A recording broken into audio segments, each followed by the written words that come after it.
الحمد للہ علی احسانہ والشکر لہ علی توفیقہ وامتنانہ واشہد ان لا الہ الا اللہ وحدہ لا شریک لہ تعظیما لشانہ اللہم صل وسلم علی عبدک ورسولک محمد وعلی آلہ وصحبہ واخوانہ اما بعد.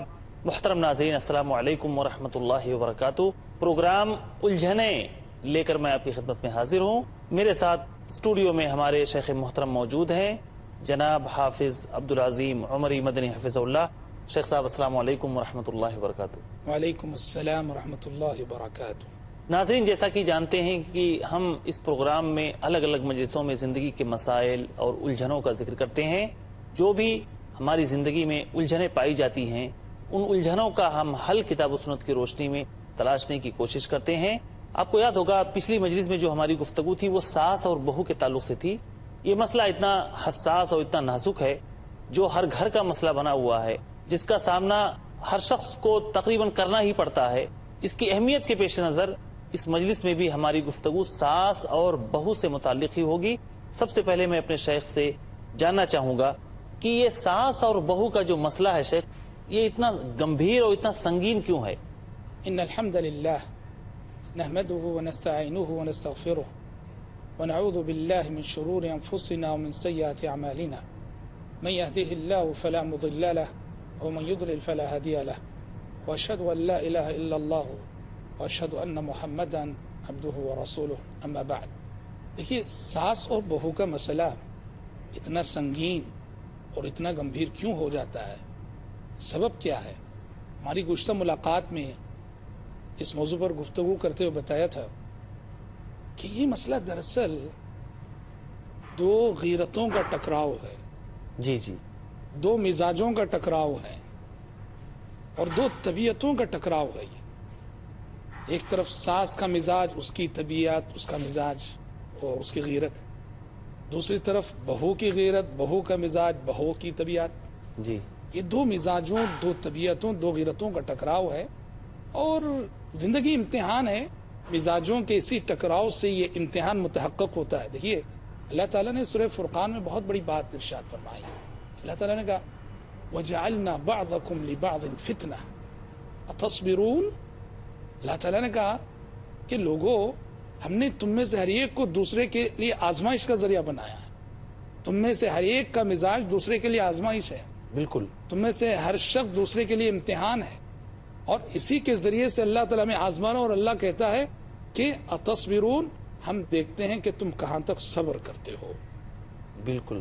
یہ قانون ہے اللہ کا اس دنیا میں. اگر اس قانون کو ہم سمجھ کر چلیں تو ہم سمجھتے ہیں کہ ذرا سے صبر سے یہ مسئلہ سنگین نوعیت اختیار نہیں کرے گا. دونوں طرف کسی ایک جانب بھی اگر صبر ہو، ساس کے پاس صبر ہو یا بہو کے پاس صبر ہو، تو ہم سمجھتے ہیں اتنا بڑا مسئلہ نہیں بنے گا. بالکل یہ سنگین اور گمبھیر مسئلہ اس وقت بنتا ہے کہ جب دونوں صبر کا دامن اپنے ہاتھ سے چھوڑ دیتے ہیں. آگ کو آگ سے بجھانے کی کوشش کرتے ہیں. تو ظاہر بات ہے کہ یہاں تو بات بگڑے گی ہی، بات بننے کا کوئی سوال ہی نہیں. کبھی کبھی شیخ ایسی صورتحال پیش آتی ہے کہ بیٹا اپنے آپ کو ایسی سچویشن میں پاتا ہے، ایسی حالت میں پاتا ہے کہ اسے اپنی بیوی یا اپنی ماں کے درمیان کسی ایک کی تائید کرنی ہی پڑتی ہے. ایسی صورتحال پیش آ جائے جبکہ بیٹے کو کسی ایک کی تائید یا اس کا سپورٹ کرنا ہی پڑے، تو کون سی جانب بیٹا مائل ہو؟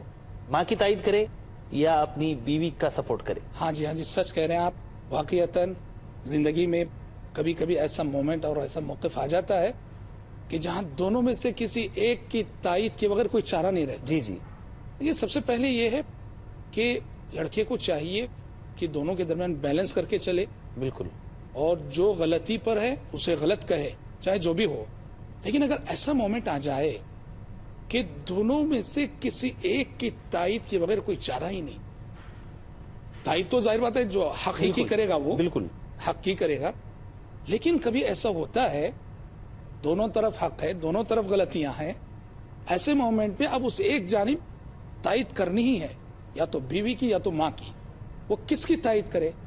ہم سمجھتے ہیں کہ اس وقت ماں کی جانب جھکنا چاہیے. بالکل بالکل سر. اس وقت ماں کی طرف جھکنا چاہیے. کیوں جانتے ہیں؟ اگر بیوی کی طرف جھک جائے ماں کا دل ٹوٹ جائے گا، ممتا اس کی بہت روئے گی. اور یہ دل ٹوٹ جائے تو پھر اس کو جوڑنا بہت مشکل ہوتا ہے. بالکل. جبکہ بیوی اور شوہر کا مسئلہ ایسا ہوتا ہے وہ سبحان اللہ رات گئی بات گئی. بالکل سمجھ رہے ہیں, بڑے سے بڑا مسئلہ بھی میاں بیوی کے درمیان الحمدللہ وہ اللہ تعالیٰ نے الفت محبت ایسی رکھی ہے کہ بڑے سے بڑا مسئلہ بھی سمجھ رہے ہیں وہ اس طرح آن کی آن میں حل ہو جاتا ہے اور ایک دوسرے کی غلطیوں کو ایسے بھلا کے چلتے ہیں. وہ اس وجہ سے ہم سمجھتے ہیں اگر ایسا مومنٹ ہو کہ دونوں میں سے کسی ایک کی طرف جھکنا لازم تو تھوڑا ماں کی طرف جھک جائے. دیکھیے میں آپ کو اور ہمارے ناظرین کو وہ حدیث یاد دلانا چاہتا ہوں. بنو اسرائیل کے 3 اشخاص جی سفر میں تھے, بارش ہونے لگی تو ایک غار میں گھس گئے پناہ لینے کے لیے, جی اور غار کا ایک پتھر لڑک کر آیا اور غار کے دہانے پر بیٹھ گیا. راستہ بند. راستہ بند. اب موت انہیں اپنی آنکھوں کے سامنے نظر آنے لگی. بڑی مشہور حدیث ہے. جی جی. آخر تینوں نے مل کے یہ طے کیا کہ اس مصیبت سے ہمیں ہماری زندگی کی کوئی بڑی نیکی ہی نکال سکتی ہے. تینوں نے اپنی زندگی کی بڑی سے بڑی نیکی کو یاد کیا اور اس کے واسطے وسیلے سے اللہ سے دعا کی. اس میں سے ایک شخص کے بارے میں جو کہا جاتا ہے آپ جانتے ہیں کہ تینوں نے دعا کی اپنی بڑی نیکی کو یاد کر کے, پتھر تھوڑا ہٹا تھوڑا ہٹا تھوڑا ہٹا, تینوں نکل گئے, راستہ بن گیا. الحمدللہ راستہ بن گیا, زندگی بچ گئی. اس میں سے ایک شخص نے جو کہا تھا وہ ہمارے اس موضوع سے ریلیٹڈ بات ہے. اس نے کہا تھا کہ پروردگارہ, اس نے دیکھی کس نیکی کا حوالہ دیا, کہا کہ پروردگارہ تو جانتا ہے کہ میں ایک چرواہا اور میری عادت تھی کہ شام جب میں گھر لوٹتا تو سب سے پہلے میں اپنے والدین کو دودھ پلایا کرتا جی بکریوں کا, اور اس کے بعد اپنے بیوی بچوں کو پلاتا. سب سے پہلے اپنے ماں باپ کو پلاتا پھر بیوی بچوں کو پلاتا. پروردگارہ تو جانتا ہے کہ ایک مرتبہ ایسا ہوا میں جب گھر لوٹا تو میرے ماں باپ سو چکے تھے, لوٹنے میں دیری ہو گئی.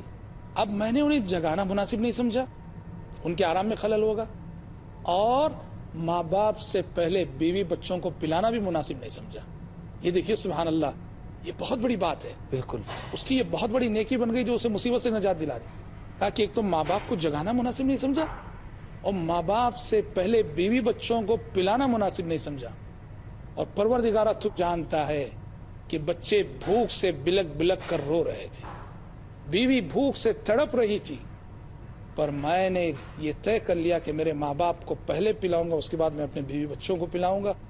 اللہ تو جانتا ہے کہ جب وہ از خود جاگے تھے میں نے انہیں پلایا تھا اور اس کے بعد میرے بیوی بچوں کو پلایا تھا.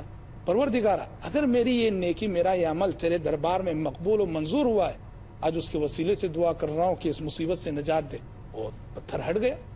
دیکھو یہ حدیث, یہ واقعہ بتاتا ہے کہ اگر ایسا کوئی مومنٹ آ جائے جہاں دونوں میں سے کسی ایک کی طرف جھکے بغیر کوئی چارہ نہیں ہے تو میرے خیال سے انسان کو ماں باپ کی طرف تھوڑا سا جھک جانا چاہیے. ہاں جی شیخ, اسی سے ایک اور مسئلہ پیدا ہوتا ہے کہ اگر کوئی والدین اپنے بچے کو مجبور کرتے ہیں, اس پر دباؤ ڈالتے ہیں کہ تم اپنی بیوی کو طلاق دے دو, اس لیے کہ ان دونوں کے اندر ناچاقی رہتی ہے. عام طور پر بہو جو ہے اس کو یہ سانس پسند نہیں کر رہی ہے, اس کی کسی عادت یا کوئی بھی اس کا ذاتی مسئلہ بنا ہوا ہے, اس کی ناک کا مسئلہ بنا ہوا ہے, اور اس کی وجہ سے وہ اپنے بیٹے پر دباؤ ڈال دی ہے کہ تم اپنی بیوی کو طلاق دے دو. تو کیا ایسی صورتحال جب پیش آ جائے تو بیٹے کے لیے ضروری ہے کہ وہ اپنی ماں کا یا اپنے باپ کا کہنا مان کر اور اپنی بیوی کو طلاق دے دے؟ دیکھیے بیٹے پر والدین کی اطاعت فرض ہے, لازم ہے, ضروری ہے جی, مگر یہاں وہ ان کی اطاعت نہیں کرے گا. اچھا جی ہاں بالکل, کیونکہ اگر ہم مطلق کہتے ہیں ہاں بالکل ضرورت یعنی وہاں ان کی بات مانے گا, اطاعت کرے گا, ہم نہیں سمجھتے کہ کوئی رشتہ جو ہے نبھ کر چلے گا.